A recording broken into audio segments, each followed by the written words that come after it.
Tinawag tong ano eh, sleeping volcano atang tinatawag to eh. Sleeping volcano.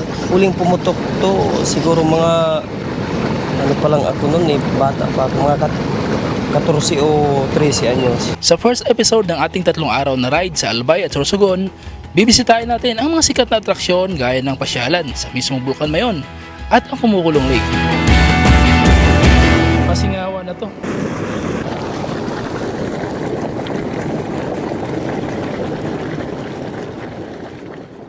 Dahil nga dito sa Camarines Sur, sa weather forecast na magiging maulan itong buong linggo dito sa Camarines Sur, kaya doon tayo, mangingibang bayan tayo doon sa Albay tsaka Sorsogon. Doon tayo papasyal nitong ating vlog ngayon. Sa katunayan, doon sa amin, doon sa Magaraw ay umulan na doon. So dito hindi pa nakakarating yung ulan. Dapat nga sana, kanina pa tayo aalis. Marami tayong mga sinecure doon sa bahay, kaya natagalan tayo. Anong oras na yun? Mag-alas 2 no? Nasa inabot lang ng 334 yung presyo ng gas sa full tank natin. Nasa 6 liters siya. So ibig sabihin nasa 2 liters yung reserve nitong ating motor. So kasi total of 8.1 liter itong capacity nito. So 6.2 liters. So nasa mga 300 megit lang ano. Mura. Dito na tayo mga highway sa intersection ng Baaw. Itong pakaliwa na to, papunta yan ng sentro ng Baaw.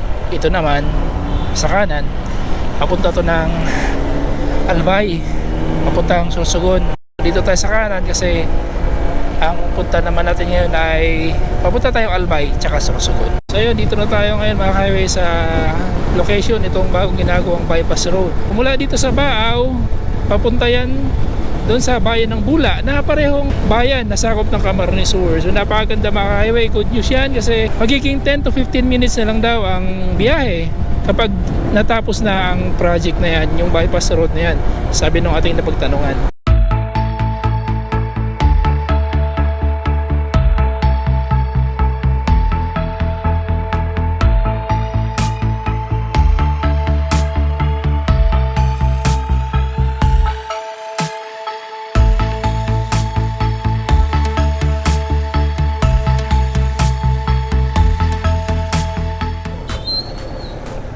Kuya, saan po pupunta ang Stairway to Heaven? Kung karating ka ng Lidong, dadaanan mo yung pinto. Opo. Pagpasok mo ng Cypress yung Manukan, may makikita ka naman ng medyo liko, waiting seat, kanan ka na doon. Ah, doon. Yung bahay ninyo yun. Stairway to Heaven. Tanong ka na lang doon, sir. Sige, kuya, salamat po.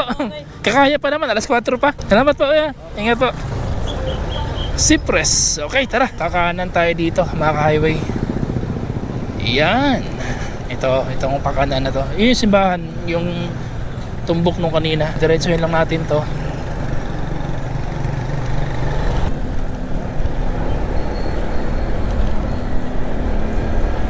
Ang ganda ng location ng sementeryo nila kasi overlooking. Pag nandun ka nga sa highway, kung titingnan mo itong sementeryo, akala mo isang barangay o community na nasa taas ng bundok, pero pag nilapitan mo ay mali ka kasi akala mo siya ay mga konkretong mga bahay, mga gusali, pero yun pala ay sementeryo. So dediretsuhin lang natin itong mga highway. Mapapansin natin dito na unti-unti na tayong umaakyat kasi nga ang lokasyon ng pupuntahan natin ngayon ay nasa taas ng bundok.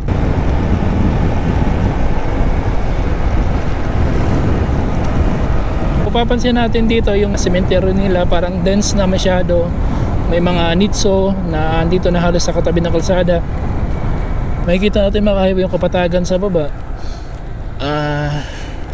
So yan mga nitso, diretso pa tayo, overlooking talaga siya mga highway. Yan, dito yung parang view deck ng sementeryo. Yan. Ang ganda ng lokasyon nila dito mga highway. So yan yung sementeryo. Tapos kita natin yung bayan ng Pulanggi doon. Yan, napakaganda.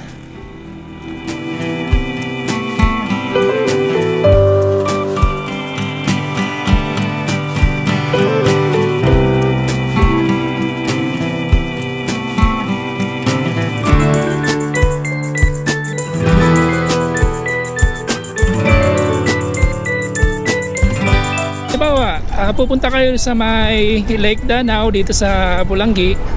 So dito pa rin ang daan nyo, dito sa kalsada na to.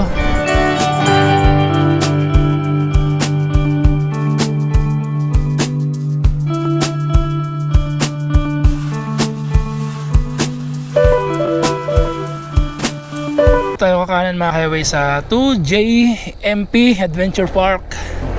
Tara, Adventure JMP. Yun na yun. Galing. Tara, pasok na tayo.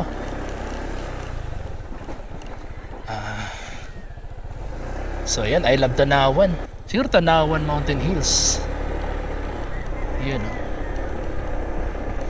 Kano kayo bayad dito?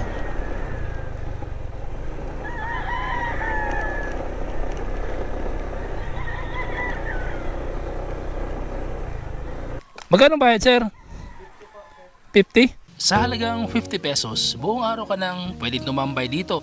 Kung saan pwede ka dito mag-relax, magpalipas ng oras, habang minamasdan ang kapatagan sa baba. At kapag overnight naman ay 150 pesos. Kung meron kang dalang tent, mas maganda. Pero meron din sila dito pinaparentahang mga tent. Depende sa size, nasa 200, 300 to 500. Ang kubo naman nila ay 1,500 sa ordinary at 3,000 naman kapag aircon. At kapag nag-overnight kayo ay may kasama na yung breakfast kinaumagahan.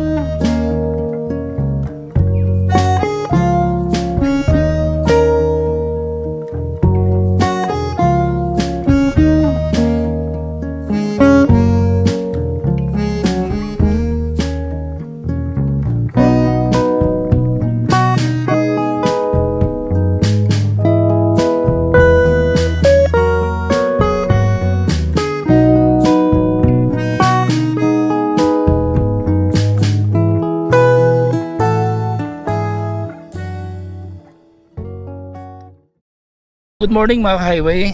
Pangalawang araw natin ngayon dito sa Bicol. So dito tayo nagpalipas ng gabi dito sa the campsite sa Mount Masaraga. So yung kaharap natin ngayon, yan yung Bulacan Mayon. Natatakpan pa rin ng ulap yung kanyang dulo. Pero okay lang kasi dyan tayo pupunta after natin kumain. Ayun si Mayon mga highway oh. Ayun no, kitang kita na si Mayon no. So galing tayo doon. Buti may kainan dito sa harap. Mamaya akit tayo dito. Kakain muna tayo. Meron kasi dyan pasyalan mga highway sa taas, yung Mayon Skyline. Alam ko marami nang nakapanood sa inyo itong Mayon Skyline sa social media. Pero ipapakita ko pa rin sa inyo kasi alam ko meron pa rin namang di pa nakakaalam na dito sa Bulacan Mayon, dyan sa may halos kalagitnaan niya, meron diyang pasyalan. So, kain mo tayo dito. Pagkatapos natin kumain mga highway, so mula dito, yun, dito na tayo. Akit na tayo dito mga highway. Yan, makikita natin mga highway na papaakyat itong kalsada na to.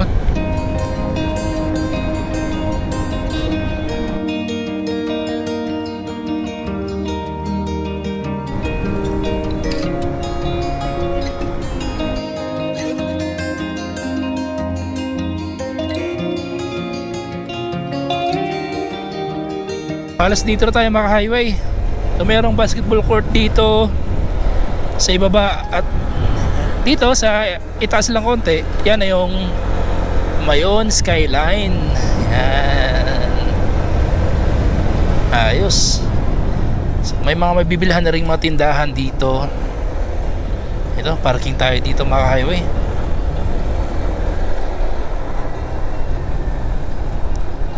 So dito pala mga highway, walang bayad yung pagmamasyal dito, walang bayad.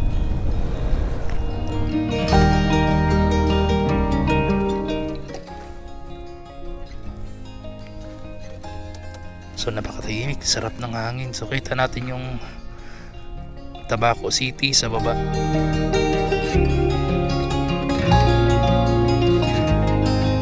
Andito na tayo ngayon mga highway sa mismong Mayon Skyline. Dito may mga palaruan na pwedeng maglaro yung mga bata dito. At meron din na makainan doon sa may taas. Overlooking dito mga highway. So kita natin sa baba yung buong Tabaco City. Yan. Si Bulacan Mayon. Nakikita natin yung pinaka-tuktok niya. Sa taas na 2,700 feet beyond sea level, mararanasan dito ang kakaibang overlooking. Dating bukas ang Skyline Hotel dito pero itinigil ito dahil sa panganib ng mga biglaang pagyanig ni Mayon at pagbuka ng mga lava. Kaya nanatili na lang itong pasyalan na libre para sa lahat. Proceed na ulit tayo sa ating next destination mga ka-highway. Hanggang sa susunod, Mayon Skyline! Sarap tumambay dito, ang lamig! Yun, nagiging tambayan na rin to ng mga riders mga ka-highway. So next destination natin ngayon mga ka-highway after dito sa Albay, Sorsogon naman tayo.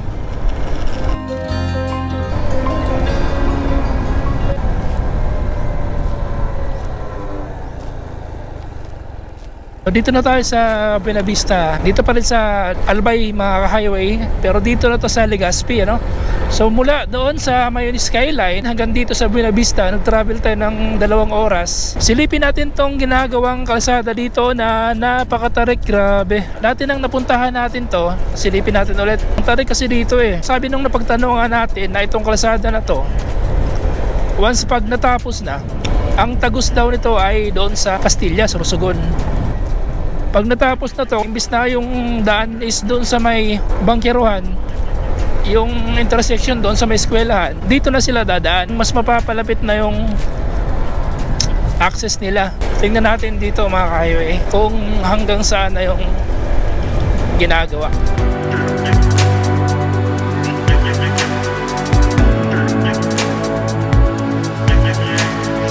Nandito na tayo mga ka-highway sa pinaka-dulong bahagi nitong ginagawa kalsada. O ganun pa rin yung itsura nung huling punta natin dito. So siguro yung ginagawa nila yung pag-clearing ng dadaanan na kalsada. Pag natapos ito mga ka-highway, magiging mas madali ito para sa ating mga magsasaka dito. Nadalhin yung kanilang mga gulay kung sakali mang doon nila gusto ibagsak. Pati na rin yung mga bibiyahe mula dito papuntang Sorsogon ay mas mapapabilis na rin.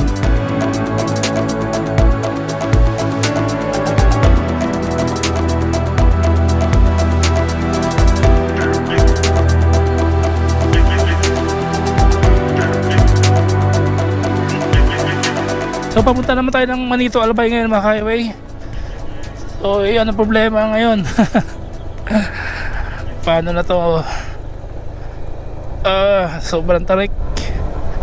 Pudpud yung preno natin, itong malala. Medyo kaya naman. Lalo na siguro pag galing dun sa pinakataas, tapos biglang baba, yari. Punta tayo ng Manito. Manito Albay. Kung mahinahin ang preno mo yan, naku po, diretso. Wow! Kitang-kita si Mayon dito mga ka-highway, oh. Ganda. Wow! Ganda naman. Kitang-kita si Mayon. Kitang-kita si Mayon dito. Pati yung pagbuga niya ng usok mga ka-highway, oh. Di ba? Parang gusto ko dito na lang eh, oh. Grabe, ang ganda. Ang ganda talaga. Tapos yung pagbuga ni Mayon ng usok, kita-kita mo. Galing. Lalo na siguro pag pag wala yung dyan, wala yung mga ulap. Ganda. Tara na, mga ka-highway. Punta naman tayo sa Manito. Sa Manito, Albay. Dito pa rin sa Albay. Nasa mga 20 kilometers pa mula dito yun. Malayo-layo pa. Tapos, medyo maambon-ambon. Wow. Lusong na naman, oh.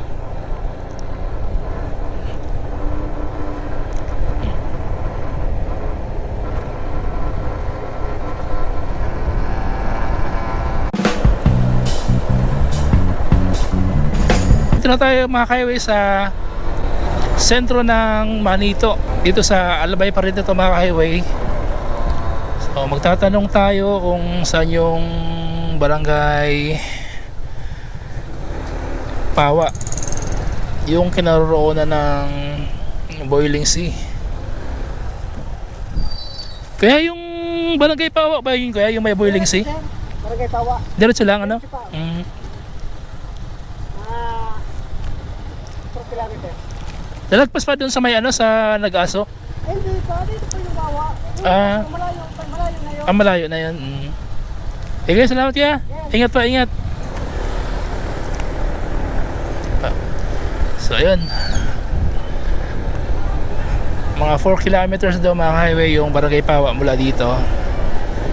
So, napakatahimik ng lugar, ang bayan ng Manito. Manito, Albay. Pang ilang beses ko namang balik dito. Pangalawang beses mga highway. Yung Barangay Pawa kung saan nandun yung Boiling Sea. Alam ko marami na sa inyo ang nakakapanood noon, pero ipapakita ko pa rin. Okay, pasok na tayo dito mga highway. Boss, dito mo pa yung papuntang yung Boiling Sea? Sige, salamat unay.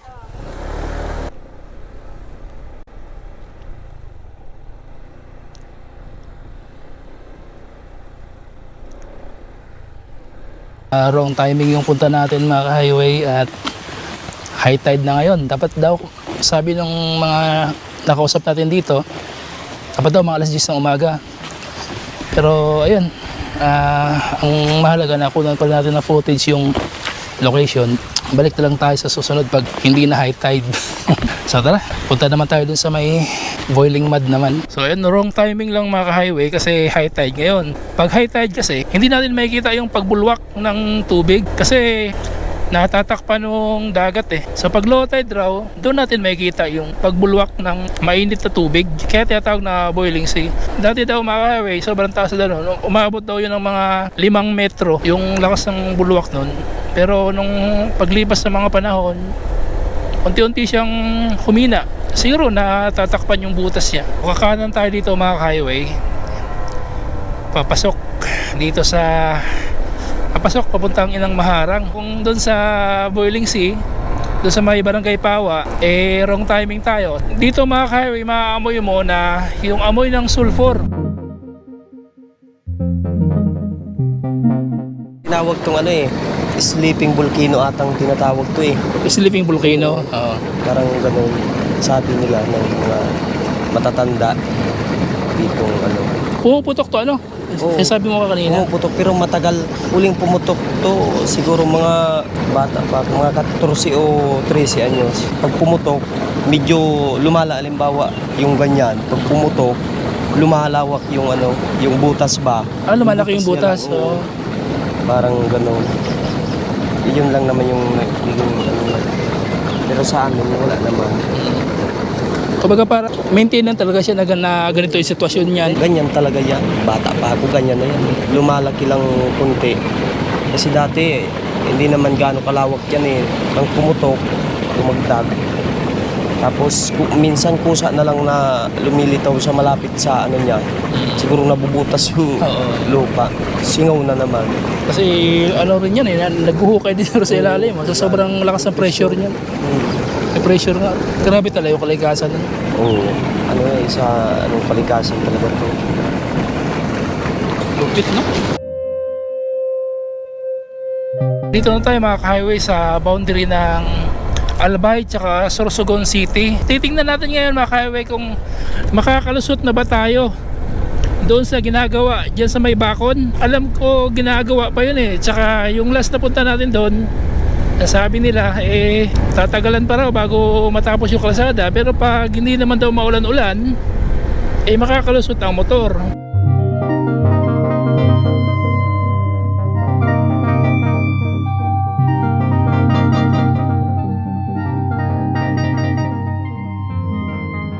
Kaya kailangan nakakondisyon yung ating mga sasakyan. Tatanong kaya tayo, boss, makaluwas na po duman? Hindi pa boss? Dahil talaga.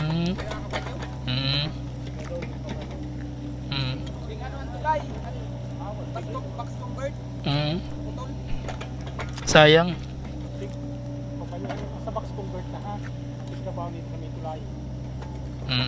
Sayang. Papausyaw na lang ako, tapos balik mo lang ako. Salamat.